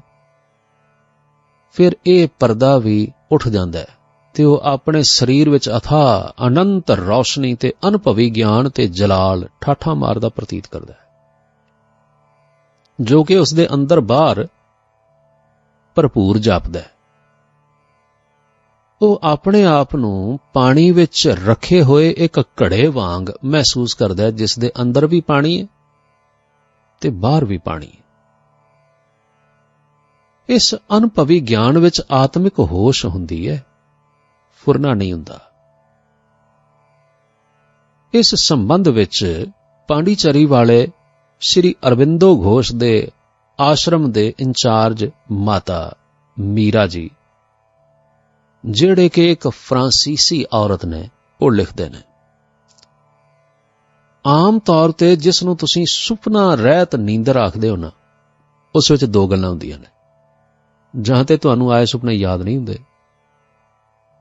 ਜਾਂ ਤੁਸੀਂ ਮੌਤ ਵਰਗੀ ਇੱਕ ਕੂਕ ਬੇਹੋਸ਼ੀ ਦੀ ਹਾਲਤ ਵਿੱਚ ਸੌਂ ਰਹੇ ਹੁੰਦੇ ਹੋ। ਪਰ ਇੱਕ ਹੋਰ ਕਿਸਮ ਦੀ ਨੀਂਦਰ ਵੀ ਹੋ ਸਕਦੀ ਹੈ, ਜਦੋਂ ਤੁਸੀਂ ਪੂਰਨ ਖਾਮੋਸ਼ੀ, ਅਡੋਲਤਾ ਤੇ ਸ਼ਾਂਤੀ ਦੀ ਅਵਸਥਾ ਵਿੱਚ ਆਪਣੀ ਸੁਰਤੀ ਨੂੰ ਸ਼ਾਂਤ ਚਿੱਤ ਆਨੰਦ ਵਾਹਿਗੁਰੂ ਵਿੱਚ ਲੀਨ ਕਰਦੇ ਹੋ। ਇਸ ਅਵਸਥਾ ਨੂੰ ਨੀਂਦਰ ਨਹੀਂ ਕਿਹਾ ਜਾ ਸਕਦਾ, ਕਿਉਂਕਿ ਇਸ ਵਿੱਚ ਚੇਤਨਤਾ ਕਾਇਮ ਰਹਿੰਦੀ ਹੈ। ਪਰ ਇਸ ਅਵਸਥਾ ਵਿੱਚ ਕੁਝ ਮਿੰਟ ਰਹਿ ਕੇ ਕਈ ਘੰਟਿਆਂ ਦੀ ਨੀਂਦਰ ਨਾਲੋਂ ਵੀ ਵਧੇਰੇ ਆਰਾਮ ਤੇ ਤਾਜ਼ਗੀ ਮਿਲ ਜਾਂਦੀ ਹੈ। ਇਹ ਅਵਸਥਾ ਆਪਣੇ ਆਪ ਨਹੀਂ ਮਿਲਦੀ, ਬਲਕਿ ਮੁੱਦਤਾਂ ਦੇ ਅਭਿਆਸ ਨਾਲ ਆਉਂਦੀ ਹੈ। ਇਸ ਸਹਿਜ ਅਵਸਥਾ ਦਾ ਅਭਿਆਸੀ ਹਰ ਵੇਲੇ ਸੁਰਤੀ ਦੇ ਕੇਂਦਰ, ਇਸ ਅਵਸਥਾ ਵਿੱਚ ਬੈਠਿਆਂ ਇਨਸਾਨ ਆਪਣੇ ਅੰਦਰ ਸੁਰਤੀ ਨੂੰ ਠਹਿਰਾਣ ਦੇ ਕਈ ਕੇਂਦਰ ਜਾਂ ਸੈਂਟਰ ਪ੍ਰਤੀਤ ਕਰਦਾ ਹੈ ਤੇ ਇਹਨਾਂ ਨਾਲ ਆਪਣੀ ਸੁਰਤ ਜੋੜ ਕੇ ਮਹਾ ਆਨੰਦ ਜਾਂ ਰਸ ਲੈਂਦਾ ਹੈ। ਇਸ ਮਹਾਰਸ ਦੇ ਸਾਹਮਣੇ ਦੁਨਿਆਵੀ ਰਸ ਬੜੇ ਮਾਮੂਲੀ ਪ੍ਰਤੀਤ ਹੁੰਦੇ ਨੇ। ਦੁਨੀਆ ਦੇ ਵਿੱਚ ਇਸਤਰੀ ਪੁਰਸ਼ ਦੇ ਪ੍ਰੇਮ ਜਾਂ ਭੋਗ ਬਿਲਾਸ ਨੂੰ ਬੜਾ ਵੱਡਾ ਰਸ ਮੰਨਿਆ ਗਿਆ ਤੇ ਸਾਰੀ ਦੁਨੀਆ ਇਸ ਦੇ ਪਿੱਛੇ ਪਾਗਲ ਹੋਈ ਫਿਰਦੀ ਹੈ। ਪਰ ਨਾਮ ਜਪਣ ਵਾਲੇ ਪੁਰਸ਼ ਨੂੰ ਰੱਬੀ ਪਿਆਰ ਵਿੱਚੋਂ ਇਹੋ ਜਿਹਾ ਰਸ ਆਉਂਦਾ ਕਿ ਗੂੰਗੇ ਦੀ ਮਠਿਆਈ ਵਾਂਗ ਉਹ ਉਸ ਨੂੰ ਇਨਸਾਨੀ ਬੋਲੀ ਵਿੱਚ ਦੱਸ ਹੀ ਨਹੀਂ ਸਕਦਾ। ਅਤੇ ਭਜਨ ਦਾ ਮਹਾਰਸ, ਭੋਗ ਬਿਲਾਸ ਅਤੇ ਹੋਰ ਵਿਸ਼ਿਆਂ ਦੇ ਰਸਾਂ ਤੋਂ ਇੰਟੈਂਸਿਟੀਵਿਟੀ ਦੇ ਵਿੱਚ ਵੀ ਬਹੁਤ ਜ਼ਿਆਦਾ ਹੁੰਦਾ ਹੈ ਅਤੇ ਇਸ ਦਾ ਪਿਛਲਾ ਅਸਰ ਵੀ ਦੂਸਰੇ ਵਿਸ਼ੇ ਵਿਕਾਰਾਂ ਵਾਂਗ ਕਮਜ਼ੋਰ ਜਾਂ ਸੁਸਤ ਤੇ ਨਿਰਾਸ਼ ਬਣਾਉਣ ਵਾਲੇ ਹਾਨੀਕਾਰਕ ਨਹੀਂ ਹੁੰਦੇ, ਸਗੋਂ ਸਿਹਤ ਵਾਸਤੇ ਬਹੁਤ ਲਾਭਦਾਇਕ ਹੁੰਦੇ ਨੇ। ਮਨ ਪਹਿਲਾਂ ਇਸ ਗੱਲ ਨੂੰ ਨਹੀਂ ਸਮਝਦਾ ਤੇ ਭਜਨ ਕਰਦਿਆਂ ਵੀ ਸਰੀਰਕ ਸੁੱਖਾਂ ਵੱਲ ਤਾਂਘਦਾ ਰਹਿੰਦਾ ਹੈ, ਪਰ ਹੌਲੀ-ਹੌਲੀ ਬੰਦਗੀ ਦਾ ਮਹਾਰਸ ਦੁਨਿਆਵੀ ਰਸ ਦੇ ਸਾਹਮਣੇ ਸਭ ਤੋਂ ਉੱਚਾ ਪ੍ਰਤੀਤ ਹੁੰਦਾ ਹੈ। ਆਖਰ ਉਸ ਨੂੰ ਸਮਝ ਆ ਜਾਂਦੀ ਹੈ ਕਿ ਦੁਨੀਆ ਦੇ ਵੱਡੇ ਤੋਂ ਵੱਡੇ ਰਸ ਵੀ ਨਾਮ ਦੇ ਮਹਾਰਸ ਦੀ ਬਰਾਬਰੀ ਨਹੀਂ ਕਰ ਸਕਦੇ। ਜਾਂ ਇਸ ਤਰ੍ਹਾਂ ਆਖੋ ਕਿ ਦੁਨੀਆ ਦੇ ਰਸ ਛੁੱਟਦੇ ਹੀ ਉਦੋਂ ਨੇ ਜਦੋਂ ਮਨ ਨੂੰ ਭਜਨ ਦਾ ਮਹਾਰਸ ਮਿਲ ਜਾਏ ਤੇ ਉਹ ਉਸ ਰਸ ਦੇ ਸਾਹਮਣੇ ਦੁਨਿਆਵੀ ਰਸਾਂ ਨੂੰ ਫਿੱਕਾ ਤੇ ਮਾਮੂਲੀ ਪ੍ਰਤੀਤ ਕਰ ਲਵੇ। ਮਨ ਅਸਲ ਅਰਥਾਂ ਵਿੱਚ ਕਿਸੇ ਸਵਾਦ ਨੂੰ ਉਦੋਂ ਹੀ ਛੱਡਦਾ ਹੈ ਜਦੋਂ ਉਸ ਤੋਂ ਚੰਗਾ ਸਵਾਦ ਕਿਸੇ ਹੋਰ ਪਾਸਿਓਂ ਨੂੰ ਮਿਲ ਜਾਵੇ। ਤਾਂ ਫਿਰ ਆਦਮੀ ਨੂੰ ਸਿਮਰਨ ਦਾ ਮਹਾਰਸ ਆ ਜਾਂਦਾ ਹੈ, ਮਨ ਤ੍ਰਿਪਤ ਤੇ ਸ਼ਾਂਤ ਹੋ ਜਾਂਦਾ ਹੈ ਤੇ ਉਸ ਨੂੰ ਹੌਲੀ-ਹੌਲੀ ਕਿਸੇ ਦੁਨਿਆਵੀ ਰਸ ਦੀ ਇੱਛਾ ਹੀ ਨਹੀਂ ਰਹਿੰਦੀ, ਕਿਉਂਕਿ ਸਿਮਰਨ ਦੇ ਮਹਾਂ ਰਸ ਵਿੱਚ ਸਭ ਦੁਨਿਆਵੀ ਰਸਾਂ ਦਾ ਬਲਕਿ ਉਹਦੇ ਨਾਲੋਂ ਵੀ ਸਭ ਤੋਂ ਵੱਧ ਸਵਾਦ ਹੁੰਦਾ ਹੈ। ਇਸੇ ਲਈ ਭਗਤ ਕਬੀਰ ਸਾਹਿਬ ਜ਼ਿਕਰ ਕਰਦੇ ਨੇ, ਉਹ ਰਸ ਪੀਆ ਇਹ ਰਸ ਨਹੀਂ ਭਾਵਾ। ਇਸ ਗੁਰੂ ਕੇ ਵਾਕ ਦੀ ਭਜਨੀਕ ਪੁਰਸ਼ ਨੂੰ ਹੀ ਸਮਝ ਆ ਸਕਦੀ ਹੈ। ਐਵੇਂ ਭਾਵੇਂ ਕਈ ਜਨਮ ਇਸ ਬਚਨ ਨੂੰ ਪਏ ਪੜੋ, ਇਸ ਵਿੱਚ ਲੁਕੀ ਹੋਈ ਸੱਚਾਈ ਨੂੰ ਬੰਦਗੀ ਕਰਨ ਵਾਲਾ ਹੀ ਸਮਝ ਸਕਦਾ ਹੈ। ਦਸਮ ਦੁਆਰ। ਸੁਰਤੀ ਨੂੰ ਠਹਿਰਾਣ ਦੇ ਕੇਂਦਰ 6 ਹੁੰਦੇ ਨੇ। ਧੁੰਨੀ ਤੋਂ ਹੇਠਾਂ ਧੁੰਨੀ, ਹਿਰਦਾ, ਗਲਾ, ਨੱਕ ਤੇ ਅੱਖਾਂ ਦੇ ਵਿਚਕਾਰਲੀ ਜਗ੍ਹਾ ਅਤੇ ਸਿਰ ਦਾ ਉਤਲਾ ਹਿੱਸਾ, ਜਿੱਥੇ ਹਿੰਦੂ ਬੋਦੀ ਰੱਖਦੇ ਨੇ ਤੇ ਸਿੱਖ ਆਮ ਕਰਕੇ ਜੂੜਾ ਕਰਦੇ ਨੇ। ਸਿਰ ਜਾਂ ਤਾਲੂ ਵਿੱਚ ਸੁਰਤੀ ਜੋੜਨ ਨਾਲ ਆਨੰਦ ਤੇ ਰਸ ਦੀ ਕੋਈ ਹੱਦ ਨਹੀਂ ਰਹਿੰਦੀ। ਮਨ ਮਤਵਾਲਾ ਤੇ ਬੇਹੋਸ਼ ਹੋ ਜਾਂਦਾ ਹੈ।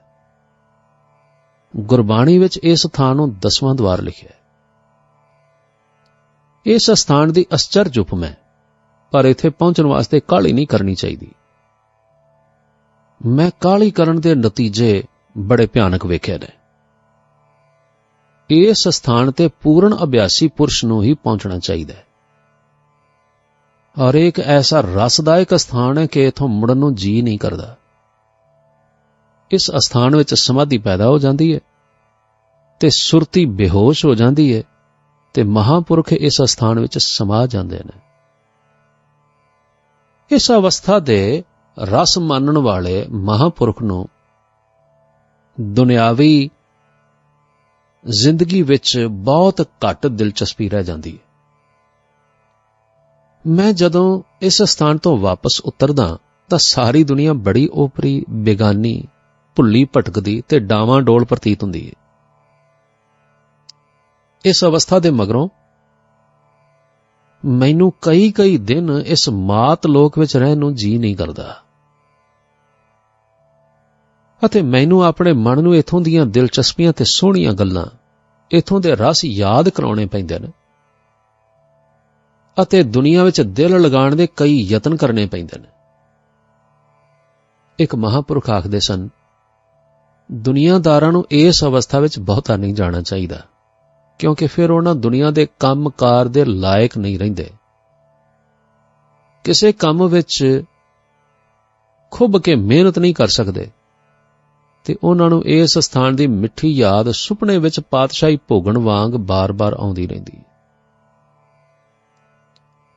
ਅਭਿਆਸੀਆਂ ਨੂੰ ਇਸ ਅਵਸਥਾ ਵਿੱਚ ਜ਼ਿਆਦਾ ਅਭਿਆਸ ਉਦੋਂ ਹੀ ਕਰਨਾ ਚਾਹੀਦਾ ਹੈ ਜਦੋਂ ਉਹ ਪ੍ਰਚਾਰ ਜਾਂ ਪਰਉਪਕਾਰ ਦਾ ਕੰਮ ਖਤਮ ਕਰ ਚੁੱਕੇ ਹੋਣ, ਕਿਉਂਕਿ ਇਸ ਅਵਸਥਾ ਵਿੱਚ ਪਹੁੰਚ ਕੇ ਫਿਰ ਸਰੀਰਕ ਜੀਵਨ ਦੀ ਇੱਛਾ ਘਟ ਜਾਂਦੀ ਹੈ ਤੇ ਸੱਚ ਵਿੱਚ ਸਮਾ ਜਾਣ ਦੀ ਇੱਛਾ ਤੀਬਰ ਹੋ ਜਾਂਦੀ ਹੈ। ਇਸ ਅਵਸਥਾ ਦਾ ਜ਼ਿਆਦਾ ਅਭਿਆਸ ਉਹੀ ਕਰਨ ਜਿਹੜੇ ਆਪਣੇ ਆਪ ਨੂੰ ਇਸ ਲਾਇਕ ਅਤੇ ਤਿਆਰ ਸਮਝਣ। ਗੁਰਬਾਣੀ ਵਿੱਚ ਇਸ ਸਥਾਨ ਦੀ ਬਾਬਤ ਕਈ ਥਾਵਾਂ ਤੇ ਜ਼ਿਕਰ ਹੈ। ਜਿਵੇਂ ਗੁਰੂ ਅਮਰਦਾਸ ਜੀ ਫਰਮਾਉਂਦੇ ਨੇ, ਤਿੰਨਾ ਗੁਰਮੁਖ ਅੰਤਰ ਸਹਿਜ ਹੈ, ਮਨ ਚੜਿਆ 10ਵੇਂ ਆਕਾਸ਼, ਤਿੱਥੈ ਊਂਗ ਨਾ ਭੁਖ ਹੈ, ਹਰ ਅੰਮ੍ਰਿਤ ਨਾਮ ਸੁਖਵਾਸ। ਜਾਂ ਸਤਿਗੁਰੂ ਇਸ ਤਰ੍ਹਾਂ ਵੀ ਆਖਦੇ ਨੇ, ਝੁਨਤਕਾਰ ਅਨਹਦ ਘਣ ਘੋਰੰ, ਤ੍ਰਿਕੁਟੀ ਭੀਤਰ ਅਤ ਛਬ ਜੋਰੰ। ਜਾਂ ਪੰਚ ਸ਼ਬਦ ਤੈ ਪੂਰਨ ਨਾਦ, ਅਨਹਦ ਬਾਜੈ ਅਚਰਜ ਬਿਸਮਾਦ। ਫਿਰ ਸਤਿਗੁਰੂ ਆਖਦੇ ਨੇ, ਬਿਰਲੇ ਪਾਵੈ ਉਹ ਬਿਸਰਾਮ। ਅਤੇ ਫਿਰ ਕਹਿੰਦੇ ਨੇ, ਡਿਗ ਨਾ ਡੋਲੈ ਕਤਹੂ ਧਾਵੈ, ਗੁਰ ਪ੍ਰਸਾਦ ਕੋ ਇਹ ਮਹਿਲ ਪਾਵੈ। ਭਗਤ ਕਬੀਰ ਜੀ ਆਖਦੇ ਨੇ, ਦਿਨਸ ਨਾ ਰਹਿਣ ਬੇਦ ਨਹੀਂ ਸ਼ਾਸਤਰ, ਤਹਾਂ ਬਸੈ ਨਿਰੰਕਾਰਾ। 10ਵੇਂ ਦੁਆਰ ਤੋਂ ਹੇਠਾਂ ਦੇ ਕੇਂਦਰ ਵੀ ਸੁਰਤੀ ਨੂੰ ਟਿਕਾਣ ਨਾਲ ਬੜਾ ਆਨੰਦ ਦਿੰਦੇ ਨੇ, ਬੜਾ ਰਸ ਉਪਜਦਾ ਹੈ। ਅਭਿਆਸ ਦੇ ਸ਼ੁਰੂ ਵਿੱਚ ਹੇਠਲੇ ਕੇਂਦਰਾਂ ਵਿੱਚ ਹੀ ਸੁਰਤੀ ਟਿਕਾਉਣੀ ਚਾਹੀਦੀ ਹੈ। ਜਿਵੇਂ ਜਿਵੇਂ ਅਭਿਆਸ ਵੱਧਦਾ ਜਾਵੇ, ਆਪਣੇ ਆਪ ਤੇ ਕਾਬੂ ਹੁੰਦਾ ਜਾਏ, ਫਿਰ ਉਤਲੇ ਕੇਂਦਰਾਂ ਵੱਲ ਹੌਲੀ-ਹੌਲੀ ਵਧਣਾ ਚਾਹੀਦਾ। ਭਾਵੇਂ ਅੱਜ-ਕੱਲ੍ਹ ਅਭਿਆਸੀ ਮਹਾਂਪੁਰਖ ਵਿਰਲੇ ਹੀ ਨਜ਼ਰ ਆਉਂਦੇ ਨੇ, ਤੇ ਜੇ ਹੁਣ ਵੀ ਤਾਂ ਲੁਕ ਕੇ ਰਹਿਣਾ ਪਸੰਦ ਕਰਦੇ ਨੇ, ਪਰ ਫਿਰ ਵੀ ਜੇ ਕਿਸੇ ਅਭਿਆਸੀ ਪੁਰਸ਼ ਦੀ ਨਿਗਰਾਨੀ ਜਾਂ ਸੰਗਤ ਵਿੱਚ ਅਭਿਆਸ ਕਮਾਈ ਕੀਤੀ ਜਾਵੇ ਤਾਂ ਬੜੀ ਲਾਭਦਾਇਕ ਗੱਲ ਹੈ। ਹਰੇਕ ਬੰਦੇ ਲਈ ਵੱਖਰੀਆਂ-ਵੱਖਰੀਆਂ ਔਕੜਾਂ ਹੋ ਸਕਦੀਆਂ ਨੇ, ਜਿਨ੍ਹਾਂ ਨੂੰ ਸਮਝਣ ਵੇਲੇ ਤੇ ਮੌਕੇ ਦੀ ਮਦਦ ਤੇ ਸਲਾਹ ਬੜੇ ਲਾਭਦਾਇਕ ਹੁੰਦੇ ਨੇ। ਅਫਸੋਸ ਹੈ ਕਿ ਖਾਲਸਾ ਕੌਮ ਦੇ ਕਾਲਜ ਤੇ ਸਕੂਲ, ਜਿੱਥੇ ਦੁਨੀਆਦਾਰੀ ਦੀ ਵਿਦਿਆ ਮਿਲੇ, ਇਹੋ ਜਿਹੇ ਬਹੁਤ ਨੇ, ਪਰ ਇਹੋ ਜਿਹਾ ਕੋਈ ਖਾਸ ਆਸ਼ਰਮ ਨਹੀਂ ਜਿੱਥੇ ਨਾਮ ਅਭਿਆਸ ਕਮਾਈ ਸੰਬੰਧੀ ਅਭਿਲਾਸ਼ੀ ਲੋਕਾਂ ਨੂੰ ਸਹਾਇਤਾ ਤੇ ਸਲਾਹ ਮਿਲ ਸਕੇ। ਸਿਮਰਨ ਦੇ ਮਾਰਗ ਸੰਬੰਧੀ ਵੀ ਕੋਈ ਤਸੱਲੀ ਬਖਸ਼ ਪ੍ਰਬੰਧ ਨਾ ਹੋਣ ਕਰਕੇ ਬੜੇ-ਬੜੇ ਇੱਛਕ ਲੋਕਾਂ ਨੂੰ ਵੀ ਮੇਰੇ ਵਾਂਗ ਕਈ ਵਾਰ ਵਰ੍ਹਿਆਂ ਤੱਕ ਇੱਕ ਅਵਸਥਾ ਤੋਂ ਦੂਜੀ ਅਵਸਥਾ ਵਿੱਚ ਪਹੁੰਚਣ ਲਈ ਉਡੀਕਣਾ ਪੈਂਦਾ ਹੈ। ਸਿਮਰਨ ਵਿੱਚ ਬੈਠਿਆਂ-ਬੈਠਿਆਂ ਕਈ ਵਾਰ ਸਿਰ ਵਿੱਚੋਂ ਪੋਲੇ-ਪੋਲੇ ਕੜਾਕੇ ਨਿਕਲਦੇ ਨੇ, ਜਿਨ੍ਹਾਂ ਵਿੱਚੋਂ ਡਰਨਾ ਜਾਂ ਘਬਰਾਉਣਾ ਨਹੀਂ ਚਾਹੀਦਾ, ਸਗੋਂ ਇਹ ਇਸ ਮਾਰਗ ਦੀ ਨਿਸ਼ਾਨੀ ਹੈ। ਇਹਨਾਂ ਕੜਾਕਿਆਂ ਦਾ ਪਿੱਛੋਂ ਬੜਾ ਸਵਾਦ ਆਉਂਦਾ ਹੈ ਤੇ ਹਰ ਕੜਾਕੇ ਮਗਰੋਂ ਸ਼ਾਂਤੀ ਦੀ ਲਹਿਰ ਉੱਠਦੀ ਹੈ। ਨਾੜਾਂ ਆਪਣੀ ਅਸਲੀ ਹਾਲਤ ਵਿੱਚ ਆਉਂਦੀਆਂ ਨੇ। ਸ੍ਰੀਮਾਨ ਭਾਈ ਸਾਹਿਬ ਗੁਰਬਖਸ਼ ਸਿੰਘ ਜੀ ਜੱਬੋਵਾਲ ਵਾਲੇ, ਜਦੋਂ ਪਹਿਲਾਂ ਮੈਂ ਉਹਨਾਂ ਨੂੰ ਇਹ ਗੱਲ ਦੱਸੀ ਤਾਂ ਮੈਂ ਸੁਣ ਕੇ ਚੁੱਪ ਕਰ ਗਿਆ, ਪਰ ਪਿੱਛੋਂ ਜਦੋਂ ਮੇਰੇ ਵਿੱਚੋਂ ਕੜਾਕੇ ਨਿਕਲਣ ਅਤੇ ਬੜਾ ਆਨੰਦ ਆਵੇ ਤਾਂ ਮੈਂ ਉਹਨਾਂ ਨੂੰ ਬੜਾ ਯਾਦ ਕਰਦਾ ਸਾਂ। ਉਹ ਆਪ ਬੜੀ ਉੱਚ ਅਵਸਥਾ ਦੇ ਮਹਾਤਮਾ ਸਨ ਤੇ ਨਾਮ ਕਮਾਈ ਤੇ ਪ੍ਰਚਾਰ ਦਾ ਜੀਵਨ ਬਤੀਤ ਕਰਦੇ ਸਨ। ਜਦੋਂ ਮੈਂ ਉਹਨਾਂ ਨੂੰ 1918 ਵਿੱਚ ਪਹਿਲਾਂ ਪਹਿਲ ਮਿਲਿਆ ਤਾਂ BA ਦਾ ਇਮਤਿਹਾਨ ਦੇ ਕੇ ਹਟਿਆ ਸਾਂ। ਇੱਕ ਦਿਨ ਆਪ ਮੈਨੂੰ ਬੁਲਾ ਕੇ ਕਹਿਣ ਲੱਗੇ, ਇਮਤਿਹਾਨ ਦਾ ਫਿਕਰ ਨਾ ਕਰਿਆ ਕਰ, ਤੂੰ ਪਾਸ ਹੋ ਜਾਣਾ। ਤੂੰ ਨਾਮ ਸਿਮਰਨ ਦਾ ਅਭਿਆਸ ਕਰ, ਕਿਸੇ ਦਿਨ ਇਸ ਦਾ ਫਲ ਪ੍ਰਤੱਖ ਵੇਖੇਗਾ। ਪਾਸ ਹੋ ਜਾਣ ਮਗਰੋਂ ਮੈਂ ਮਹਾਂਪੁਰਖਾਂ ਦੇ ਨਾਮ ਸਿਮਰਨ ਦੇ ਉਪਦੇਸ਼ ਨੂੰ ਯਾਦ ਕਰਕੇ ਬੜਾ ਉਤਸ਼ਾਹਤ ਅਤੇ ਦ੍ਰਿੜਤਾ ਹਾਸਲ ਕਰਦਾ ਸਾਂ। ਮੇਰੇ ਜੀਵਨ ਵਿੱਚ ਸ਼ਾਇਦ ਇਹ ਪਹਿਲੇ ਮਹਾਂਪੁਰਸ਼ ਸਨ ਜਿਨ੍ਹਾਂ ਨਾਲ ਸਿਮਰਨ ਬਾਰੇ ਗੱਲਬਾਤ ਕਰਨ ਦਾ ਮੈਨੂੰ ਕੁਦਰਤ ਵੱਲੋਂ ਮੌਕਾ ਦਿੱਤਾ ਗਿਆ ਸੀ।